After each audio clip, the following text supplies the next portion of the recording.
Hello, everyone, and welcome back to another episode of Your Business on Purpose podcast. I'm your host, Donette Palmore, and today my guest and I are going to be talking about workforce and succession planning. I don't think I've ever talked about this before, and I don't think I've ever thought about this before, but this is a great topic and a great time to think and talk about it. Before we get started, let me introduce my guest to you. Stephanie Freiboth is a 20-year HR veteran, dynamic speaker, and career strategist with a passion for transforming the way individuals and organizations approach career development. With a bold, non-traditional approach, she inspires individuals to take charge of their careers by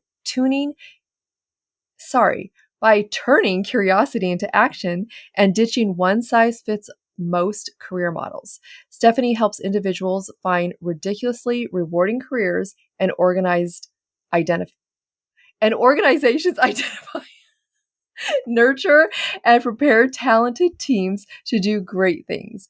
Known for her energetic and engaging style, she challenges people and businesses alike to rethink their potential and create paths that truly align with their values and goals.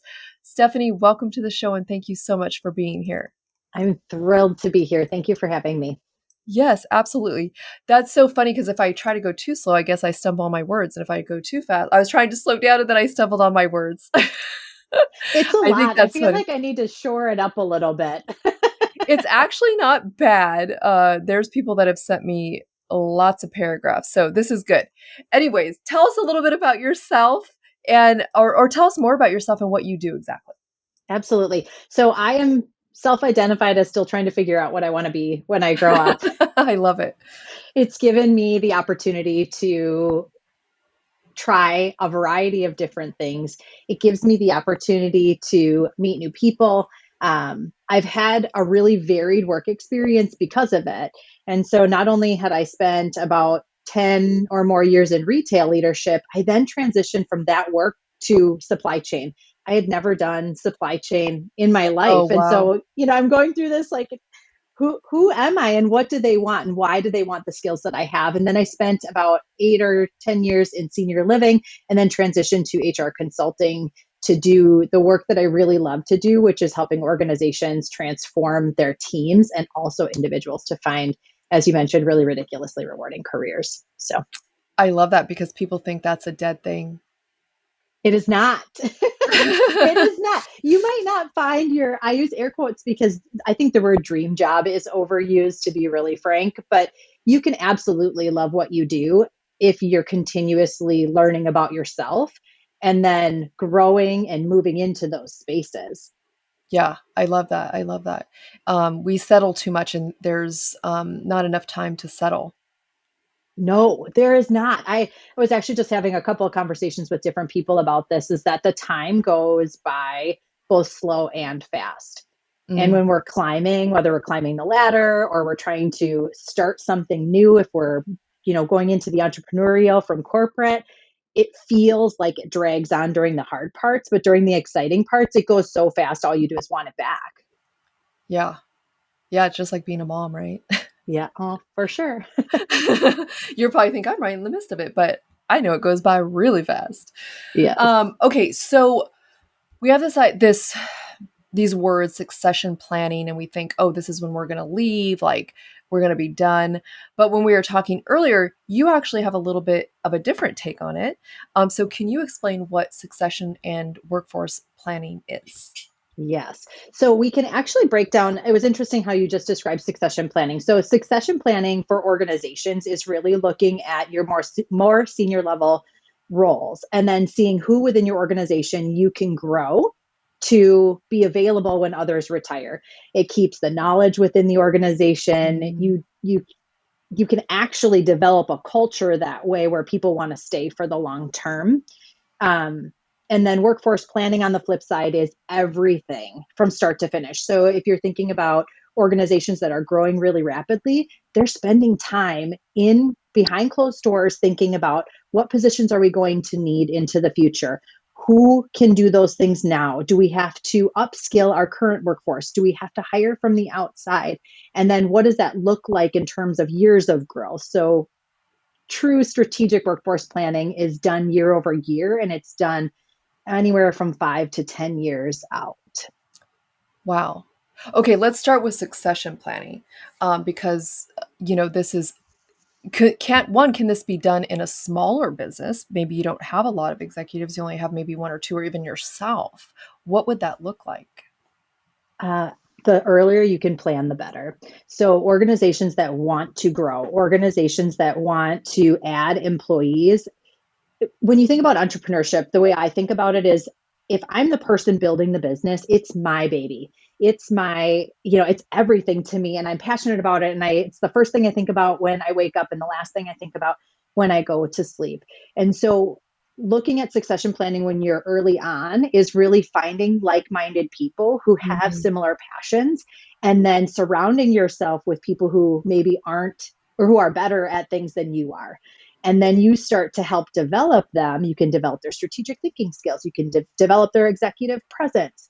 You can develop their operational mindset. You can develop all of those things the way you want to, especially if you can get those people in earlier before you hit that hockey stick growth where you're panicking Yeah. about who's going to be my right hand. I love that because we don't really think that far ahead sometimes. And we're like, oh no, now I need someone. And we just grab someone Mhm. and maybe they're not coachable. Maybe they're not moldable because there are people who aren't. But then we're in this, we're working with somebody we don't like, that we're not getting along with. We obviously can't trust them with our baby, but we continue to work with them. I don't know why. There's probably a psychology behind that. But then, or we're going to fire them and then we got to keep going. So maybe what are some tips to find that person that we're looking for? I know they always say hire slow and fire fast, but what are some tips we can have that you've seen for us to grab that person that's in alignment with us early? Ooh, so juicy.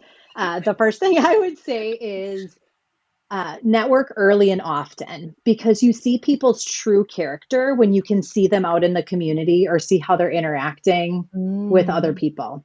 And so I have developed kind of a strategy as I'm looking at organizations that I'm on boards for, organizations that I volunteer with, or even organizations I'm just a part of as a participant. I am always looking for people who might fit within my organization or who I could also help. So if I can help them and either mentor them or if they can mentor me, there's no reason why there couldn't be some sort of connection there. The second thing is be ready before you need it. So we do this a Mm. lot, especially as entrepreneurs. Like if you want to have an attorney ready before you need it. If you know you're going to need patents, you want to find a patent attorney that you gel with. You want to have bankers ahead of time. Your relationship with bankers matters. So if you're going to do those things, you can apply those same principles to the people that you meet. Wow. Okay, that's good. I love that. Really, like, so it's almost like, or it is, proactive networking, right? Purposeful networking, not just, oh, let's go see if something jives, but how can I really identify the people that I jive with? Yes. And the skills that you want and need. So if you're not good at writing job descriptions, find someone who is that you can have in your back pocket that you can spitball and say, okay, this is the type of person that I might need. Then when you go out and you network, you can start listening for those Mm, keywords. You can start listening for those key experiences and then just again, just have coffee with them, get to know them and collaborate on some things. It could be again community related. I find a lot of my relationships out in the community because I want to know that they're as committed as I am to the communities that we serve. I love that. That's what I do too. I network out in my community, and around the people who serve the people who I serve, which is also a great, connection too. The people that you serve, you find the people that serve the same people, but you guys do different things. Yes. And I love that you can apply that to anything, right? Absolutely, you can. Okay, so we're identifying people that we could possibly bring on board, and I think something you also said was find somebody that does something you can't do. And I feel like as entrepreneurs, we try to do everything, hmm myself included, even though I don't want to. I agree. What is the way we can kind of break through that fear? Because I think it's also a fear, right? Because I would say, especially as women entrepreneurs, we like to be in control. We like to control things. We were just having a discussion with that right before we came on about having control and the peace that you have found from letting go of things you can't control. So give us some tips, Stephanie. Help us. I love that. So I think it actually, I want to step away from fear for a moment and step into the concept of not knowing what you want. Mm, So if you are running your business by, you like to get things done at the last minute, it's all in your brain, and you're like, oh, I'll just write that PowerPoint at the last minute, or I'll just get that out at the last minute. And you can do it because that's how you work. It is very challenging to bring someone on board, or very challenging to explain what you need or look for what you need if you don't really know. So I think we do have to take a step back and say, okay, if I were to bring an operations person into my business, what are the 10 things that they would actually do? mm, Because you're already now preparing your brain for what they can do. So to your point about fear of them doing it wrong or not doing it in a timely manner, you literally are laying out the groundwork, and you're getting into your own head about, okay, I could give this up, and here's why that's beneficial to me. And so laying it out and being really strategic. I find that most entrepreneurs, and even small businesses with, let's say, under 20 employees, it's like ready, fire, aim. No, mm. like you need to first understand what you need, and then you go search for it versus the other way around.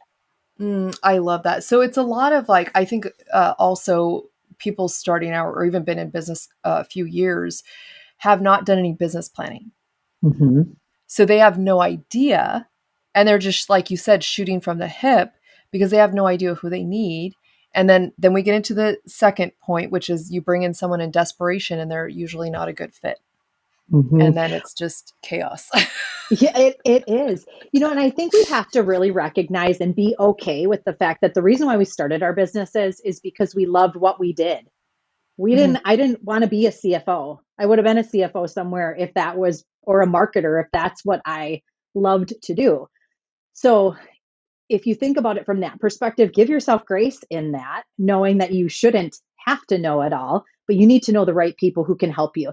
And the cool thing is when you, depending on how you're growing, as you put yourself in rooms with people who have excelled beyond where your business is at right now, and this goes all the way to mid-size and big companies, if you put yourself into those rooms, you're automatically going to elevate your mindset, because Mm, people are thinking differently. They're saying different words. They're talking about things like workforce planning. They're talking about quarterly planning. And you're like, yeah, my quarterly planning is like Starbucks. And I yeah. sit and I write some things down. Like, who's critiquing that? Who is your second line of defense to say this doesn't make sense or that doesn't make sense? Or what are the measurables of that? Because if I'm just doing it, I'll be like, I'll do that tomorrow. We'll measure it when we measure it. No, Yeah. how are we measuring this? So I think we just No, need to I take love a that. more critical look. No, that's true.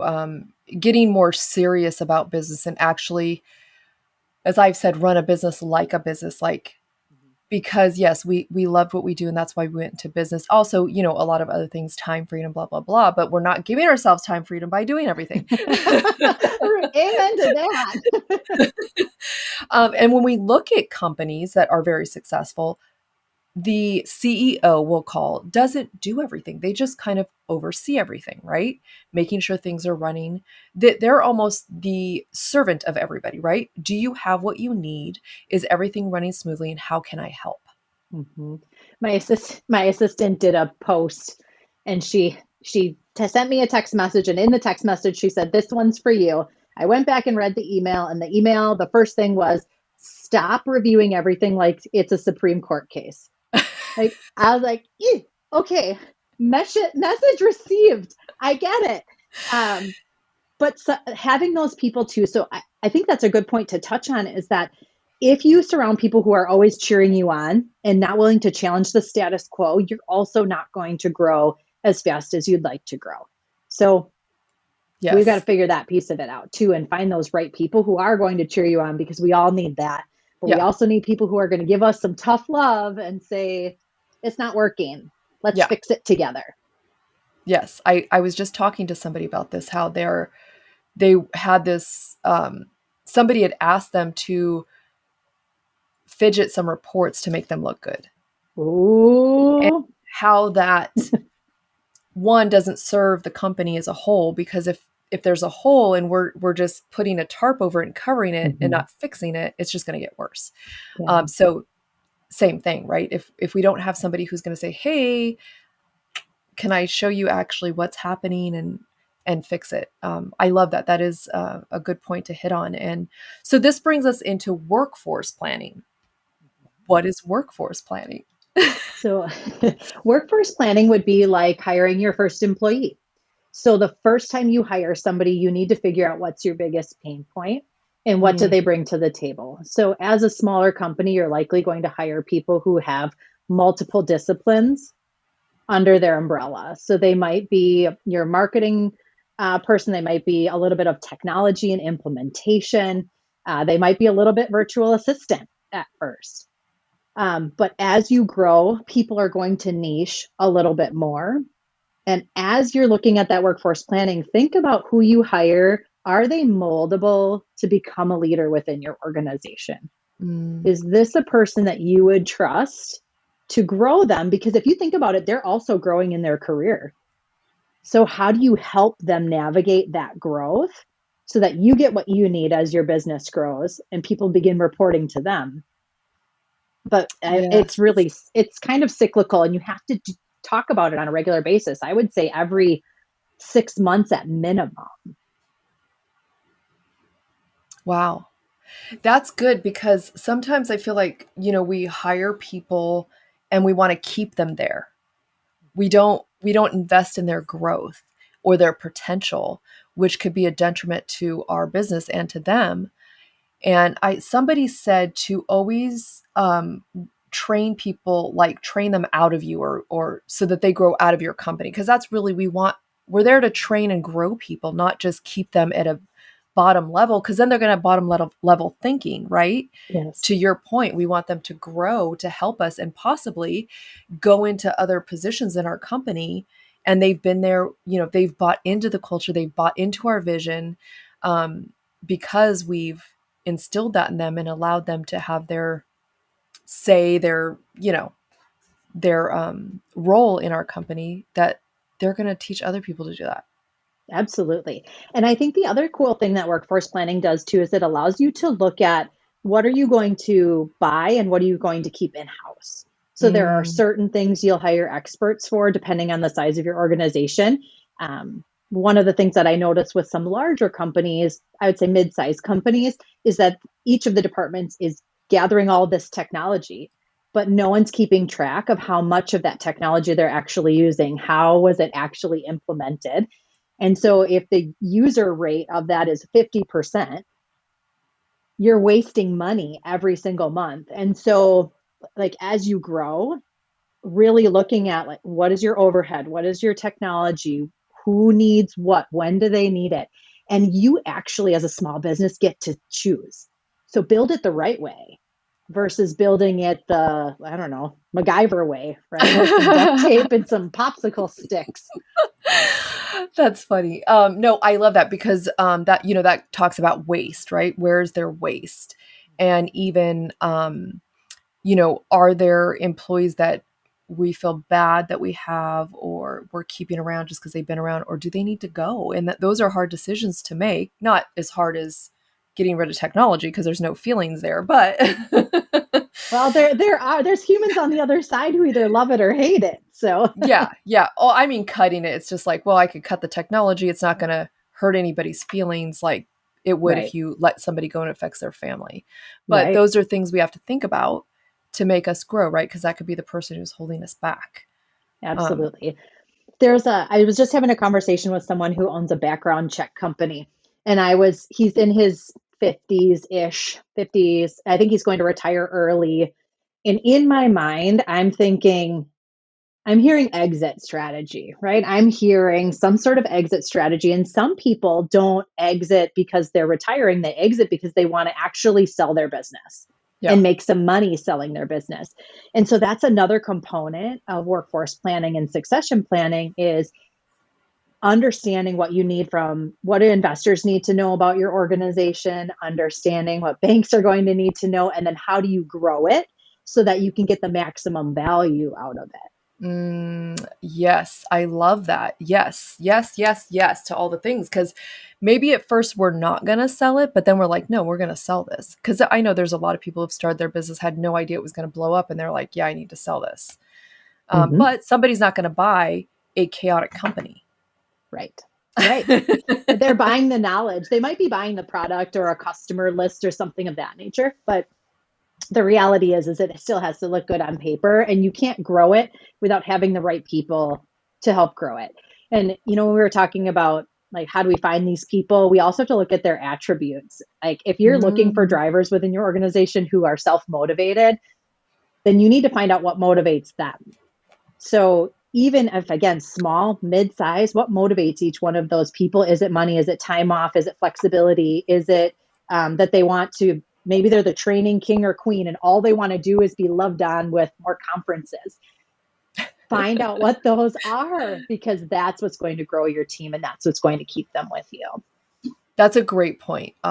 Because not everybody has the same motivation. So even with, when you're teaching your children, they're not always motivated by money. They're not Right. always motivated by this or that. You have to find out what motivates them or what is a pain point. Like if you took that away from me, it's going to hurt. Um, and drive towards the same. I mean, we're grown children, right? True Same. story. Same thing. We just have to think about that. I love that. That was a great, great point. Um, so we talked about a lot. I feel like we got a lot in here. What are maybe one or two things people that um, maybe have under 5 employees or less, maybe even less, solopreneur ish, um, should be thinking about or doing to get to the next step? Um, Specifically looking at what are the needs in the next year, the next 3 years, and the next 5 years. And this requires a little bit of dreaming and a little bit Mm. of planning and a little bit of doing the book work, looking at projections. And if you're not familiar as a solopreneur with projections and what all that looks like, find your best accountant friend. You've got Dawn here, right here. She will probably help you with like the snap of a finger to help you with projections, but really understanding the trajectory of your business. Because when you understand what that trajectory is, you can better plan for it. I do believe that a lot of people go in thinking I'm going to grow my business so big, and then life happens. And when life happens, we are almost disappointed in ourselves that we don't have a multi-million-dollar company, but we worked 20 hours a week because it would fit into our schedule, and we only made $100,000 a year or $50,000 a year.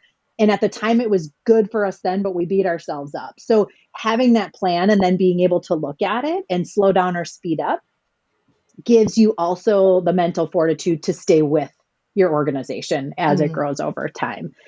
I love Um, that. and then That should be network, a network, t-shirt. network. You should make a t-shirt about that. Yes. That was really good because when we think about, all the reasons we go into business, one is for it to fit into our lifestyle, right? Not to be a slave to our work, but for it to enhance our life. And Yes. we become slaves very, very easily because, we're trying to do all the things and all the things. We're trying to get there yesterday. Yeah. Yeah. But I love what you said and really sitting down and planning things out and thinking about things and taking that time away. Maybe it's once a quarter you go away for a couple days and just think about, okay, where have we been? Where do Mm-hmm. we want to go? And what is the plan to get there? Because Yes. they say you aim for nothing, you'll hit it every time. Oh, absolutely. Which is why stretch goals, I think, also are really frustrating to people, because you see companies, so you see CEOs and C-suite in the boardroom, let's give them a stretch goal that's like way out there. And the employees are frustrated about it. They're like, we're never going to hit that. But I think they know the psychology behind that, right? If you aim for nothing, you get nothing. But if you aim for X amount of revenue, you're going to get 80% of that. So aim high. Yeah. Yeah. That's true because we always got to grow, right? We Mm-hmm. might want to be at 100%, but we have to grow into 100%. Absolutely. I think the other thing that I want to touch on before we have to go is just defining success in the season of life that we're Mm, in, because as business owners, success is going to look different than maybe it did in our corporate careers. It's also going to look different as we change and grow. So for me, I am caring for aging parents. My parents are in their late 70s, early 80s. I have young kids at home. And in between all of that, how I communicate, when I communicate, my patience levels, everything, how much time I have to spend, all of that influences how I show up in my business and how I show up for my clients and my customers and how I show up for myself. And so I really want people to think about, what season am I in and where do I need to be spending my time, and where do I mm, give myself the space and grace to say it's it's okay to pivot or change a little bit, but we still have to stay the course so you don't throw the baby away with the bathwater. yeah. I love it. That's great. What a great way to end. Um, okay. So people are thinking, okay, I need to either know more about her or I need to hire her. How do they find you? LinkedIn is the best way to find me. And what is your LinkedIn? It should be Stephanie.Freiboth. There you go. Freiboth. I can also be found at myempoweredcareer.com. There's a contact us link on there, and we're checking all the time to reconnect with people. We'll get back to you pretty quick. Awesome. I love it. And all that will be in the show notes so you don't have to go look for it or pause and try to write it down. Stephanie, thank you so much for being here. This was such a needed subject and topic and great conversation. Appreciate it. Thank you guys all for being here. And remember, conducting business on purpose not only fuels your success, but also propels you towards a purposeful life. So until next time, embrace your journey of intentional business and purposeful living.